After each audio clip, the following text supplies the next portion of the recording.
कह सकते हैं कि कब तक डेट आने की संभावना है। और अभी से अगर आप तैयारी शुरू कर रहे हैं तो अभी से क्या आप तैयारी कर सकते हैं, और कर सकते हैं तो किस तरह से। ऐसा कुछ भी असंभव नहीं होता है। तो हेलो नमस्कार, स्वागत है आप सभी का। आशा करती हूँ कि आप लोगों की तैयारी बहुत अच्छे से चल रही होगी। और एक बात जो मैं हमेशा रिपीट करती हूँ, फिर से रिपीट कर रही हूँ कि अपने दिमाग में सकारात्मकता बना करके रखिएगा, पॉजिटिविटी बना करके रखिएगा, क्योंकि पॉजिटिविटी एक ऐसी चीज है वो हर रिजल्ट को पलट के रख देती है। आपको अगर लगता भी है कि हाँ हम नहीं कर पाएंगे तो उसको आज ही छोड़ दीजिए। आप ये पॉजिटिविटी रखिए कि हाँ आप कर पाएंगे, चाहे सिचुएशन कोई भी है। ठीक है, तो दिमाग में पॉजिटिविटी हमेशा बना करके रखिएगा। उससे आपका मोरल डाउन नहीं होगा और ऐसा नहीं होगा कभी कि आपका पढ़ने का मन नहीं करेगा। आप सोचिए कि जिस दिन आपका सिलेक्शन होगा उस टाइम आपके सामने परिस्थितियां क्या होंगी। जो आज हैं क्या वही परिस्थितियां रहेंगी? बिल्कुल भी नहीं। आप उस पल को सोच करके देखिए कि जब आपका सिलेक्शन हो जाएगा तो आप क्या क्या कर पाएंगे। और दूसरी बात, अपने दिमाग में ये रखिए कि आप ये जो जॉब है वो क्यों पाना चाहते हैं। तो इसी के ऊपर वीडियो है, क्योंकि बहुत सारे बच्चों के अभी भी कमेंट आ रहे हैं कि क्या हम अब से तैयारी करके सिलेक्शन पा सकते हैं यूपी टीजीटी पीजीटी में। तो मेरा जवाब है यस। और ये भी बात करेंगे एग्जाम डेट कब तक आ सकती है, संभावित डेट ही कहेंगे या फिर हम एक्सपेक्ट ही कर रहे हैं। लेकिन जो भी चीजें चल रही हैं उनको देख करके हम कह सकते हैं कि कब तक डेट आने की संभावना है। और अभी से अगर आप तैयारी शुरू कर रहे हैं तो अभी से क्या आप तैयारी कर सकते हैं, और कर सकते हैं तो किस तरह से। ऐसा कुछ भी असंभव नहीं होता है। तो तैयारी अगर आप आज से भी शुरू करेंगे तब भी आप सिलेक्शन पा सकते हैं। बस आपको कुछ चीजों को स्ट्रिक्टली फॉलो करना पड़ेगा, तो कोई नहीं रोक सकता है आपका सिलेक्शन। देखिए, सबसे पहली बात है एग्जाम डेट कब आएगी उसकी भी बात करेंगे। पहले हम बात करें कि क्या अब से पढ़कर सिलेक्शन ले सकते हैं। तो बिल्कुल आपको पहले क्या करना है, शुरुआत आप जीरो से हैं, जीरो से कर रहे हैं, बिल्कुल भी नहीं कर रहे हैं, आप जीरो में नहीं है बिल्कुल भी। क्योंकि जो भी आपके एग्जाम में आना है आप पहले पढ़ चुके हैं, भले ही आपको रिकॉल करना पड़े या फिर चीजों को एक बार देख के कुछ ऐसा होता है कि आपको याद आ जाएंगे। तो जीरो में आप बिल्कुल भी नहीं है। देखिए, आप पहले पढ़ चुके हैं सब कुछ, जो भी आपके एग्जाम में आना है। आप किसी भी चीज का एग्जाम देते हैं तो आप जीरो में कुछ नहीं होते हैं, क्योंकि जीरो में जो होता है एक छोटा बच्चा होता है जिसने भी पढ़ाई शुरू नहीं की है। तो आप अगर टीजीटी पीजीटी की तैयारी कर रहे हैं तो मिनिमम आप बीएड होंगे या फिर पीजी होंगे, तो आपने सब कुछ पढ़ रखा है, जो पढ़ रखा है वही आना है। अलग से दो चार चीजें ऐसा है कि आपका टॉपिक जो है ब्रॉड हो जाएगा थोड़ा सा, ऐसा नहीं है कि अलग से कुछ आएगा। ठीक है, तो आप जीरो में नहीं है, दिमाग से निकाल दीजिए, एकदम पॉजिटिव रहिए। और कुछ भी करने के लिए जो भी आपको करना पड़े इस एग्जाम के लिए आप कीजिए। इससे इजी कोई एग्जाम नहीं आने वाला है, क्योंकि आपका केवल सब्जेक्ट आना है और बहुत छोटा सा आपका सिलेबस है। ठीक है, आगे को चल के आपका पता नहीं कि क्या किस तरह का वो सिलेबस देंगे। वैसे ऐसा कुछ नहीं कि चेंजेस में बहुत बड़ा कुछ होगा, लेकिन हाँ इससे थोड़ा सा चेंज हो जाएगा सिलेबस। जीएस ऐड हो जाएगा। तो जीएस जो होता है अपने आप में एक समुद्र होता है, आप कितना भी उसमें को पढ़ लीजिए, कोई ना कोई क्वेश्चन आपसे छूट ही जाता है। लेकिन आपका जो सब्जेक्ट है, अब जो आपका टीजीटी पीजीटी केवल सब्जेक्ट है आपका, तो आप आराम से कर ले जाएंगे। और आपको मैं बता दूं कि ऐसा कोई इतना बड़ा कंपटीशन नहीं होता है, पढ़ने वाले लोग बहुत कम होते हैं। तो आपको केवल अपनी सीट लेनी है। दूसरी बात, पहला तो ये करेंगे शुरुआत आप जीरो से नहीं कर रहे। दूसरी बात, टू द पॉइंट पढ़िए केवल, मतलब एग्जाम ओरिएंटेड चीजें पढ़िए, फालतू की चीजें पढ़ने की जरूरत नहीं है। कि अगर आपका सिलेबस है कि सिलेबस में ग्रामर है, लिटरेचर है, तो कुछ भी पढ़े जा रहे हैं, कुछ भी पढ़ने का कोई मतलब नहीं होता है। केवल आप अपना एग्जाम ओरिएंटेड पढ़िए, आप टू द पॉइंट पढ़िए जो आपके एग्जाम में आना है। ठीक है, प्रैक्टिस सेट आप कोशिश कीजिए डेली लगा करके रखिए। कोई बच्चा, मुझे नहीं लगता कि अभी तक ऐसा है कि उसने पूरा नहीं पढ़ा है। अगर पूरा भी आपने नहीं पढ़ा तो एक टॉपिक आप पढ़िए, उसका ही खाली प्रैक्टिस सेट आप लगाइए। 50 क्वेश्चंस लगा लीजिए, अगर ज्यादा भी नहीं तो 20 क्वेश्चंस एक टॉपिक के आप रोज लगा लीजिए। तो उसी को आप प्रैक्टिस सेट समझिए पहले, कि आप अपने टॉपिक से प्रश्न लगाइए। 20 से 25 प्रश्न तो लगा ही लीजिए। ठीक है, तो जो आपकी टाइम लिमिट आपके एग्जाम में होती है जितने क्वेश्चंस के लिए, उतनी मिनट में आप उतने क्वेश्चन सॉल्व कीजिए। जरूरी नहीं है कि 120, 125, 150 आप क्वेश्चन सोल्व करें। जितने आप क्वेश्चन कर रहे हैं, आपके एग्जाम में जो टाइम लिमिट दे रखी होती है उस टाइम लिमिट के हिसाब से आप उतने क्वेश्चन आप उतने सेकेंड्स में आप सोल्व कीजिए, तो आपका वो भी प्रैक्टिस सेट होगा। ठीक है, लेकिन डेली आप लगाइए तो आपकी बहुत अच्छे से जो कंफ्यूजन होते हैं एग्जाम हॉल में जाके, उससे आप बचे रहेंगे। फिर उसके बाद आप रिवीजन आपको रोज करना ही है। पहले वैसे आपको बताऊं, रिवीजन इस पहले नंबर पे आता है। इससे पहले प्रैक्टिस सेट बाद की बात है, लेकिन अब यहाँ इस टाइम तक आते आते कोई ऐसा नहीं बचा होगा जिसने कि पूरी तैयारी ना कर ली हो। 2-2 3-3 बार आप लोगों ने अपना सिलेबस, आई होप, मैं इसलिए आशा कर रही हूँ कि आपने अपना सिलेबस 2-2 3-3 बार पढ़ लिया होगा।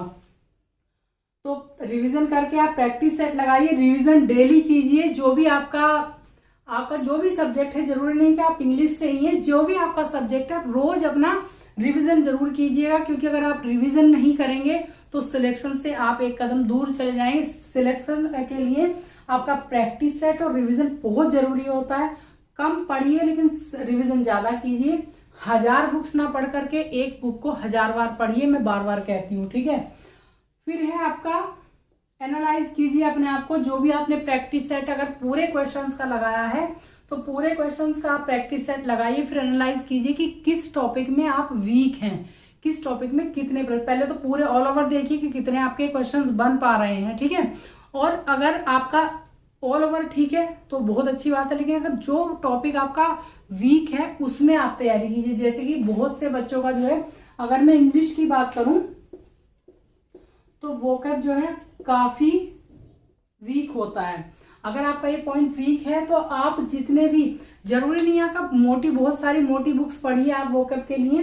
जितने भी आपके प्रीवियस ईयर में आए हुए क्वेश्चन पेपर से, चाहे टीजीटी के हैं, पीजीटी के हैं, या फिर आपके जिस भी उसके हैं इंग्लिश में, जितने भी प्रीवियस ईयर क्वेश्चन पेपर्स हैं, चाहे तो जीआईसी के हैं या फिर एलटी ग्रेड वाले, सबके आप वोकैब लगा लीजिए। उसी में से प्रश्न आते हैं, अलग से कोई नहीं आएगा।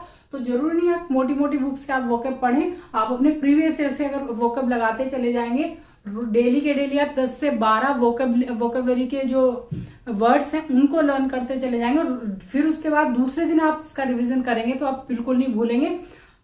कम से कम भी 700 से 800 आपको वर्ड्स याद होने चाहिए अगर आप वोकैब में महारत हासिल करना चाहते हैं तो, अगर आपको सिलेक्शन लेना है, ठीक है। और ये कोई बड़ी बात नहीं है, जब आप डेली करेंगे तो आपको आदत पड़ जाएगी। आपको रेस का कछुआ बनना है, खरगोश नहीं बनना है, ये आपको ध्यान रखना है। क्योंकि उसका मतलब ये है कि आपको निरंतरता बनाए रखनी है। ये नहीं कि आप आज तो पढ़ लिए 10 घंटा 20 घंटा या कई सारे प्रैक्टिस सेट लगा लिए, बहुत सारे टॉपिक्स पढ़ लिए और आने वाले 2-3 दिन तक आप पढ़े ही नहीं, तो उस तरह से सिलेक्शन नहीं मिलता है। सिलेक्शन जो है आपकी कंटिन्यूटी और हार्डवर्क, केवल ये 2 चीजें आपकी मांगता है, धैर्य भी मांगता है, ठीक है। लेकिन ये 3 चीजें अगर आपके पास होंगी, 2 हार्डवर्क, धैर्य और आपकी कंटिन्यूटी, ये 3 चीजें अगर आपके पास है तो आप किसी भी एग्जाम में सिलेक्शन ले जाएंगे, ठीक है। तो एनालाइज जरूर कीजिएगा, जिस टॉपिक में आप वीक है उस पर ज्यादा ध्यान दीजिए, और अपने ओवरऑल कितने मार्क्स बैठ रहे हैं आपके टाइम लिमिट में, उसको भी जरूर ध्यान रखिएगा। अगर आपके 1.5 नहीं 110 आ रहे हैं तब तो आप बिल्कुल निश्चिंत रहिए, लेकिन अगर आपके 105 भी आ रहे हैं, आपके सब्जेक्ट कोई भी सब्जेक्ट आपका है तो आपका सिलेक्शन पक्का है। 110 आ रहे हैं तो कोई रोक ही नहीं सकता है, बिल्कुल भी। 110 अगर आ रहे हैं आपका कोई भी सब्जेक्ट है तो कोई भी सिलेक्शन आपका नहीं रोक सकता है। तो आप अपने आप क्या करेंगे, 0 से शुरू आप नहीं कर रहे हैं, आप पहले ही पढ़ चुके हैं। टू द पॉइंट पढ़िए, मतलब एग्जाम ओरिएंटेड पढ़िए, जो एग्जाम में आना है केवल वो। प्रैक्टिस सेट पर लगाइए, डेली रिवीजन कीजिए, और फिर उसके बाद आप अपना एनालाइज कीजिए कि कितने आपके मार्क्स बैठ रहे हैं, ठीक है। तो इन कामों को अगर आप करेंगे, निरंतरता बना करके रखिए, हार्डवर्क कीजिए, धैर्य रखिए, क्योंकि एग्जाम डेट आने में आपका भी टाइम लग सकता है। एग्जाम डेट की अगर बात करें आने को, तो क्योंकि ज्यादा बड़ी भर्ती है नहीं, अगर सरकार कराना चाहे तो बहुत जल्दी करा सकती है। आपका अभी अगस्त चल रहा है, अक्टूबर में एग्जाम हो जाए, और नहीं हुआ तो नवंबर दिसंबर से पहले एग्जाम होने के कोई चांसेस नहीं है, ठीक है। नवंबर या दिसंबर में डेट, अगर जिस स्पीड से चल रहे हैं तो नवंबर दिसंबर तक ही पॉसिबल है, वरना तो अगर ये डेट नेक्स्ट मंथ भी दे दे तो कोई प्रॉब्लम नहीं है, क्योंकि ज्यादा बड़ी भर्ती नहीं है कि इनको बहुत ज्यादा इंतजाम करने पड़ेंगे, बहुत ज्यादा लंबा तामझाम है, ऐसा कुछ नहीं है। मुश्किल से थोड़ी सी सीटें हैं तो आराम से करा सकते हैं कराना चाहे, लेकिन जिस स्पीड से काम हो रहा है अगर उसी तरह से चलेंगे तो नेक्स्ट ईयर ही आप एग्जाम डेट समझिए, ठीक है। तो होपलेस होने की जरूरत नहीं है बिल्कुल भी, पहले लोगों के साथ भी बहुत हुआ है इस तरह का। तो अपनी पॉजिटिविटी दिमाग में बना करके रखिए। एग्जाम तो होना ही है जरूर, और इतने छोटे बच्चे आप नहीं हैं कि अभी तक फ्री बैठे होंगे कि कुछ कर नहीं रहे होंगे, ठीक है। तो प्लान बी अपने पास रखिए जरूर। और जितनी भी जिससे भर्तियां निकल रही हैं अदर स्टेट में, अगर आप कर सकते हैं जो अदर स्टेट में कीजिए, या फिर आप कॉन्ट्रैक्ट बेस पे इतनी निकल रही उनको कर लीजिए। इसमें है कि आपके ना दिमाग में थोड़ी सी टेंशन कम हो जाती है जब एक आपके पास प्लान बी होता है।